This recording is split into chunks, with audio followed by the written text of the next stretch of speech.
Good afternoon. My name is Damien, the tall, friendly atheist dad, and host of the Tall, Friendly Atheist Dad podcast. Wherever you are, whatever time of day it is, I hope you're doing well. But if you're not doing well, I hope things look up for you soon, and I hope the next half hour brings you just a little bit of joy as you listen to part 6 of An Atheist Reads. You can lead an atheist to evidence, but you can't make him think, by Ray Comfort. Sorry if that makes you feel any worse, but let's hit the music. So far from lies and hypocrisy, returns to energy, and silence becomes brave. Don't ask me the reason why. Just say I only dream in black and white. Future's nothingness, but I can choose another end. Opening my eyes, and you beginning in my life. Without emptiness to feel, I am sure of myself. No mercy until the end.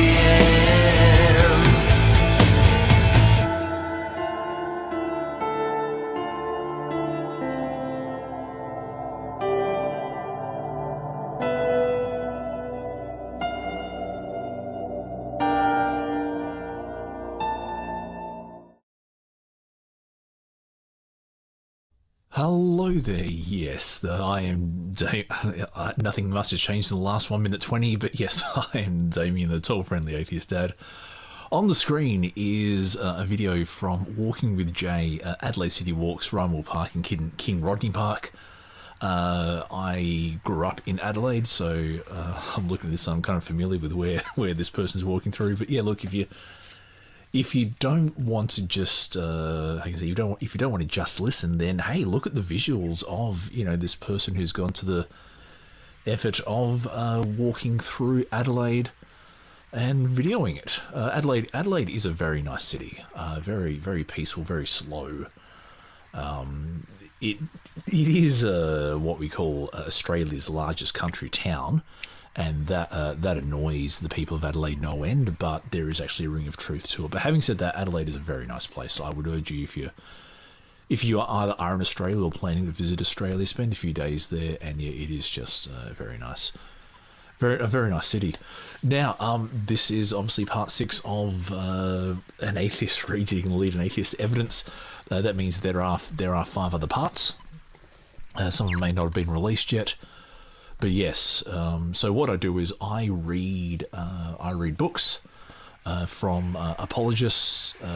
If you go through my YouTube channel, there are capillions of videos I've already made.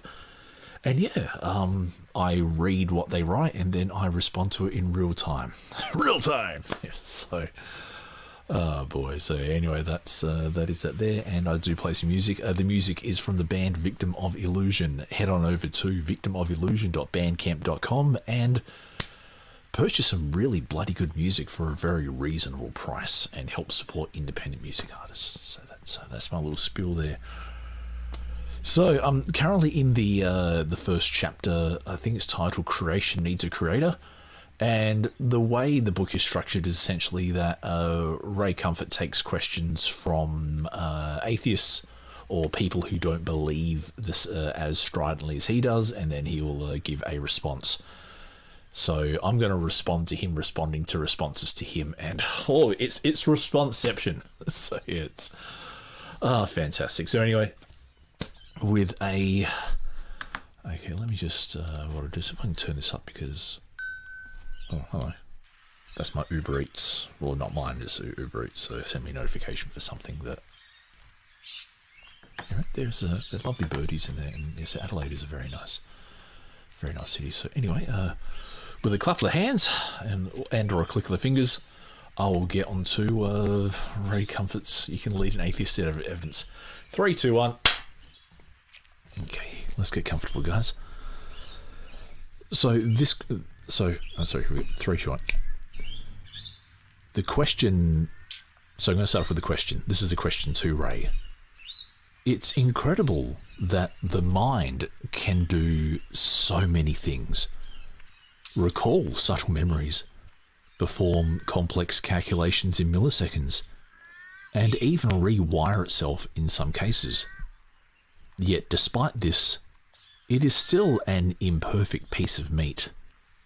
If you think that its creation is evidence of God, then I'd argue you certainly don't think God does a very good job. And the following is Ray's response.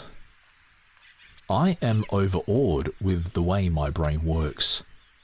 I am amazed at how I can travel back through my memories and relive my experiences. I am amazed at how my brain can manifest creativity, ingenuity, initiative, insight, discretion, and a mass of deep emotions.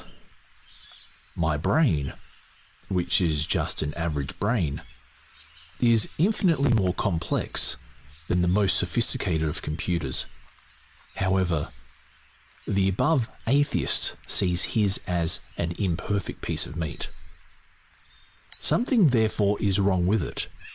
It's not working properly. Of course, I wouldn't say that God didn't do a very good job of creating it, but I would rather say that the professing atheist isn't using it properly.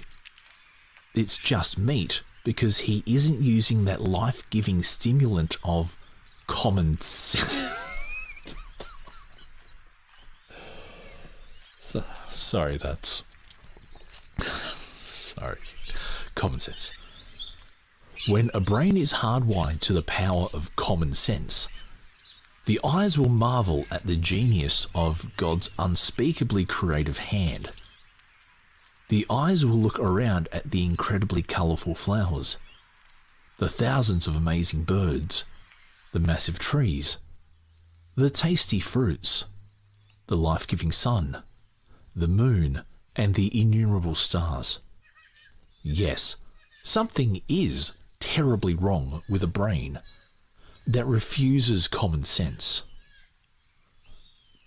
And even these few thoughts will make no sense to a brain that lacks common sense. Alright, let me chuck some Victim of Illusion on and I'll respond. You've heard my response already and I think it's hilarious, but in the worst possible way. Okay, so that is... Okay, so that's a Victim of Illusion there. That's a very nice park. Yes, I remember going through that park many times. So, the question itself is, I think it's a fair question, in that the brain and the mind, the two are, so one is encapsulated in the other. So the brain isn't just the mind. The brain is, there's someone doing some photography in there. That's cool. The mind is part of the brain. The brain runs the mind.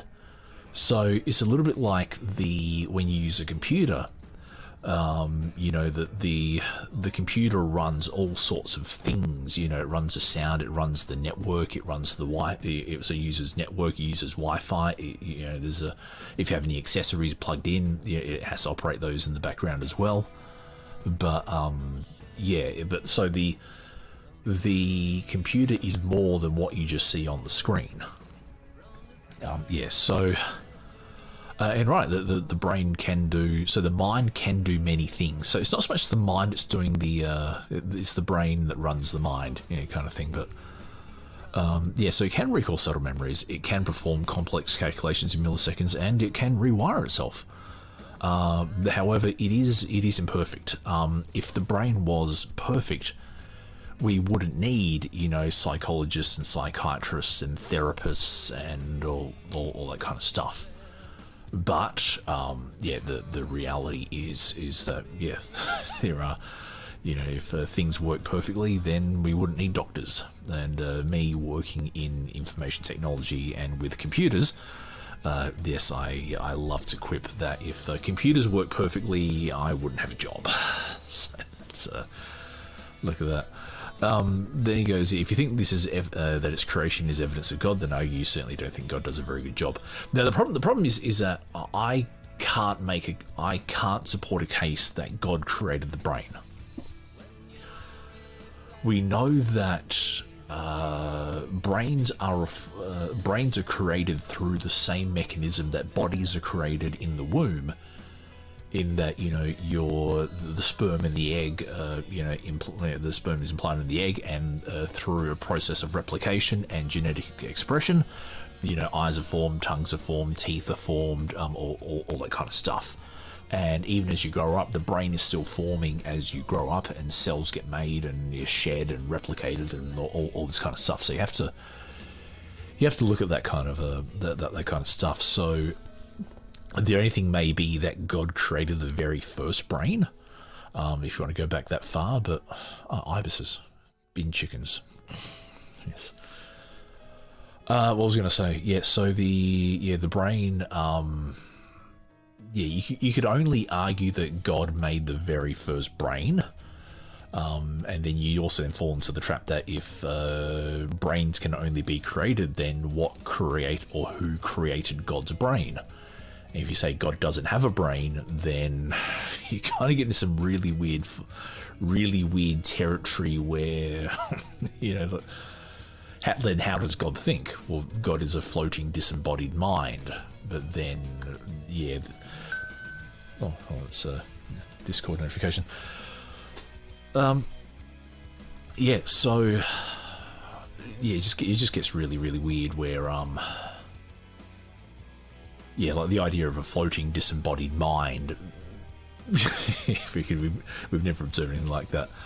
But I'm glad. So now I'm just going to get to Ray's response, and yeah, Ray says, "I'm overawed with the way my brain works." And yes, I'm overawed with the way my brain works as well. I'm really happy that, you know, I'm able to experience existence, experience reality.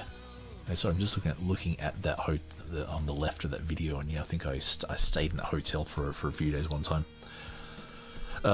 Yeah, there are things that aren't perfect about my brain, and you know, I have to take medication to help regulate some functions of it. But you know, I do. Yes, I do. I do like my brain. It's more bad than good, I'll say. And yeah, now, where he's got here is, I'm amazed at how I can travel back through memories and relive my experiences. In some ways, yes, in some ways, no. So the problem is that not every memory you have can be recalled. There are things that you forget, and there's things that you have a fuzzy memory of, and the whole neurology of that is a fascinating study. And one of the things I found out, I've researched when I was reading my book. Sorry, when I was writing my book. One of the books I'm writing that I haven't released yet. For example, with the 9/11 terrorist attacks, what they found was that over the longer time went on, the less specific information that people were able to recall about it. And so, and to me, that kind of plays into the whole thing about the Gospels being reliable eyewitness testimony. Is that, you know, if even 20 years after 9/11 that specific details were forgotten or misremembered, then how can people in a illiterate society with no mass media somehow get things perfect, you know, 30, 40 years after the fact? So yeah, that's interesting there. But there was a line that Ray Comfort said here where, now let's quickly check something. Okay, yep, thank you very much. There was a line that Ray said here where my brain, which is an average brain, is infinitely more complex than the most sophisticated of computers. That isn't quite correct. One of the things that computers do is crunch numbers very fast. If you look at how again, Uber Eats. I honestly haven't ordered anything from Uber Eats, but they send me notifications, and it just gets annoying. So if you hear a ding on any of my other videos, it's usually things like that. So so human brains have some advantages over computers. So, for example, if we were to crunch complex calculations, especially as fast as what computers do it, there's no way we could. And the fact that computers run in the gigahertz of cycles, and what gigahertz means is that the billions of cycles per second, and every cycle is a calculation or an operation or something like that. And brains don't, men especially can't even multitask. And so it's just one of those things. However, what human brains can do is experience and interact with reality. And I was actually having this discussion with my wife yesterday about driverless cars. And there's a reason why driverless cars still aren't perfect, is because there's getting artificial intelligence to be as clever as a human. It's an imprecise art. It's an imprecise science. You haven't quite got it there yet. And for example, out the front of my house, to get into my driveway, it is easier for me when I come home to drive quickly onto the other side of the street, so cross over the lane, and then come around. So that then allows me to turn my car straight into the driveway rather than having to do a very sharp turn. If you kind of get the analogy. And yes, but could you teach a car to do something like that? And there's a reason, and like being able to avoid collisions and all that kind of stuff. So Ray is kind of incorrect when he says your brain is infinitely more complex than most sophisticated computers, because computers only run instructions.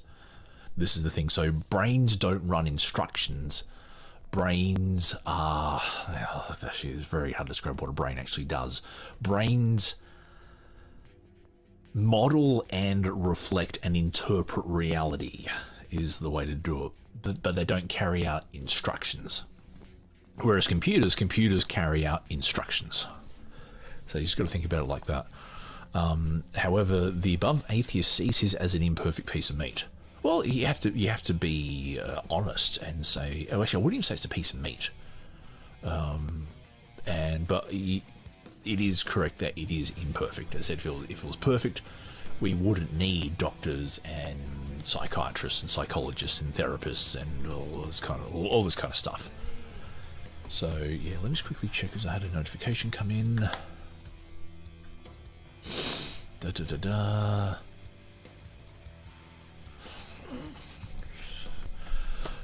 People. I love people. They're funny sometimes. So where was it? However, the above atheist sees it as an imperfect piece of meat. Something therefore is wrong with it. It's not working properly. Brains sometimes don't work properly. We make errors in judgment. Optical illusions. Optical illusions are a good example of brains not working properly. You can fool the brain. There are numerous ways you can fool people. If brains were perfect, then you wouldn't be able to fool people.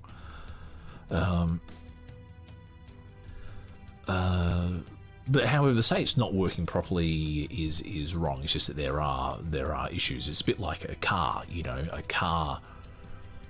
A car is functionally useful, but you can still have things wrong. You can still have an imperfect design in a car that works properly.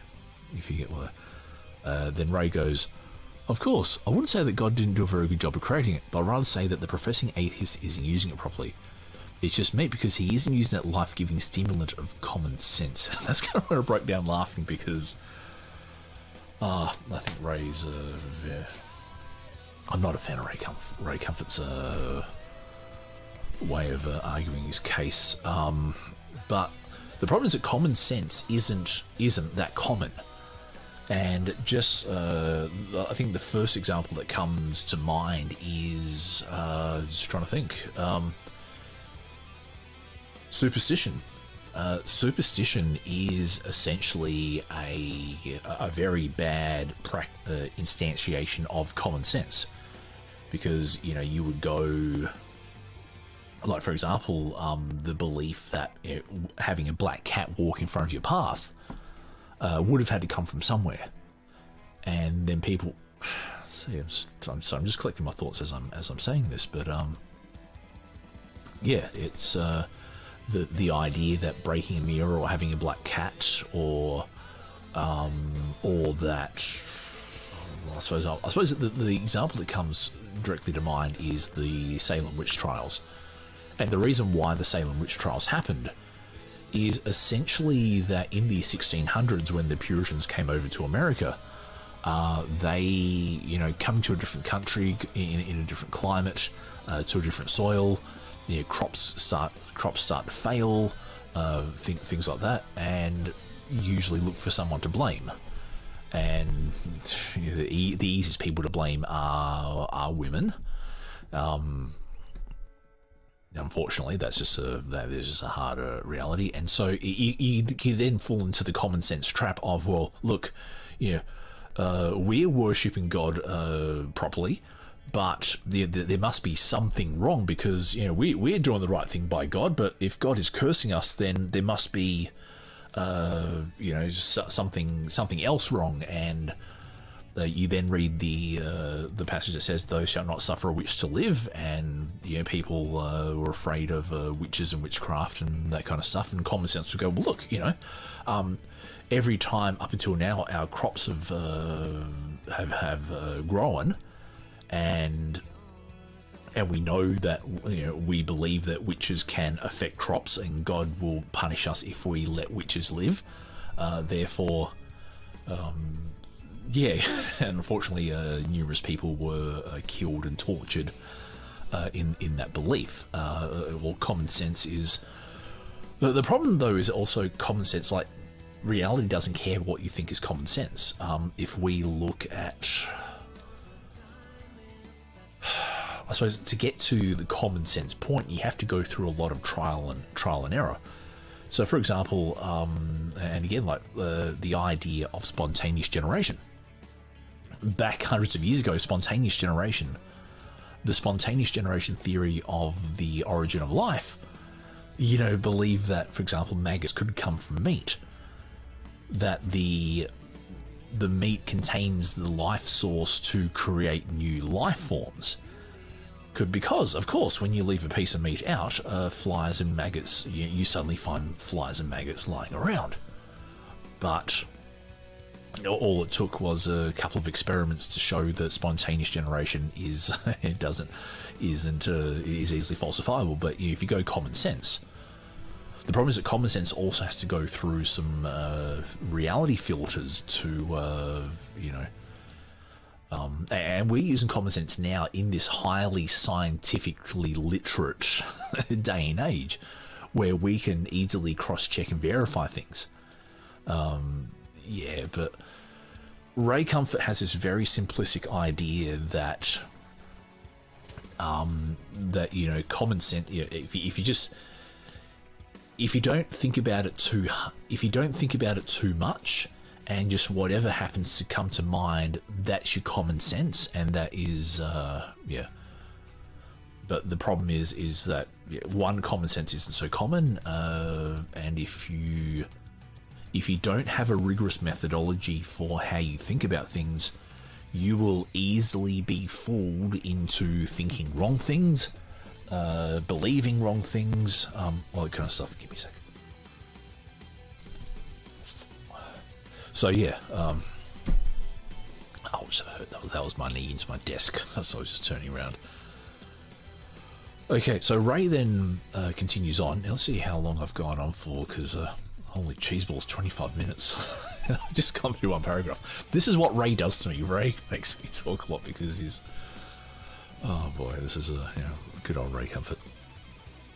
So Ray then continues, When a brain is hardwired to the power of common sense, the eyes will marvel at the genius of God's unspeakably creative hand.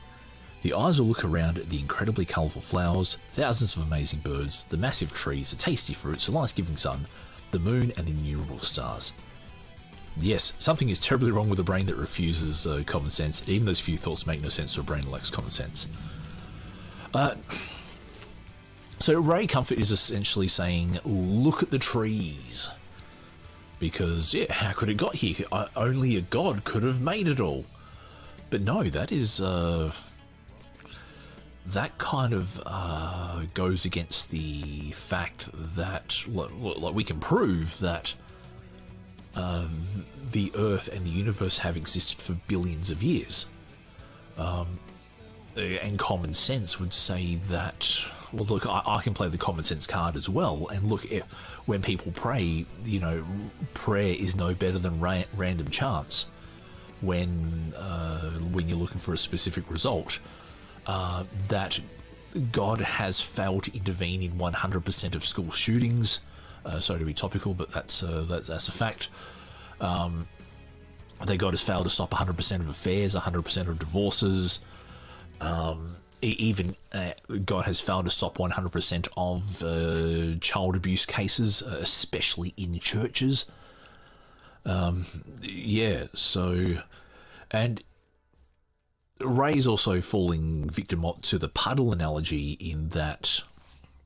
So I'm going to give a like in this video. There you go.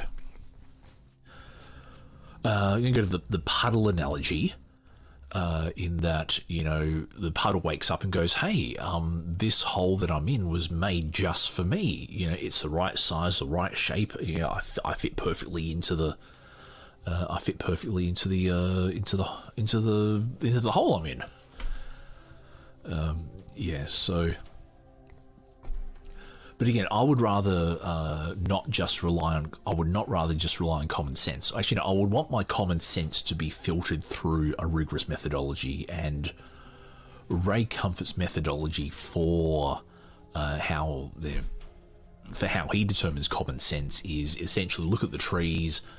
I'm just thinking as well, like that old Bill O'Reilly quote where he goes, where he's talking to David, I think Silverman, and he goes, the tide goes in, the tide goes out. Never a miscommunication. You can't explain that. And it's like, actually, yes, that is it. That is sort of like the level of argumentation that Ray Comfort is resorting to. You know, tide goes in, tide goes out. Never a miscommunication. You can't explain that. That is. And yes, if you have a scientifically illiterate view of the world and you don't understand how things...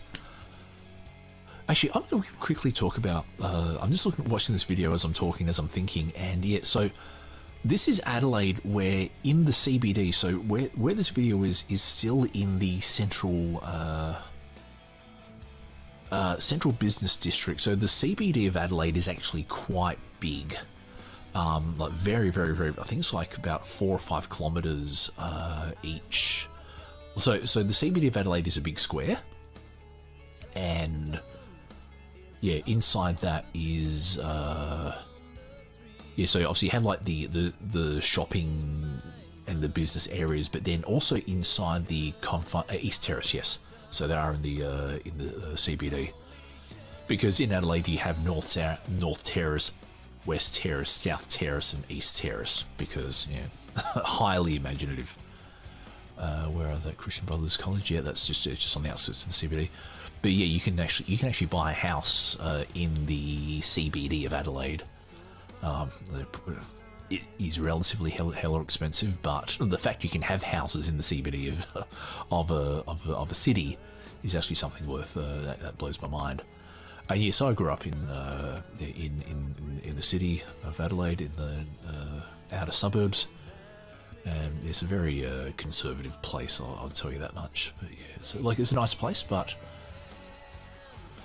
I do feel a little bit better that I've raised my kids in Melbourne, just because there's more opportunity. Yeah, you kind of get used to. I'm a little bit torn both ways, because I did like the quaint, quiet life of Adelaide.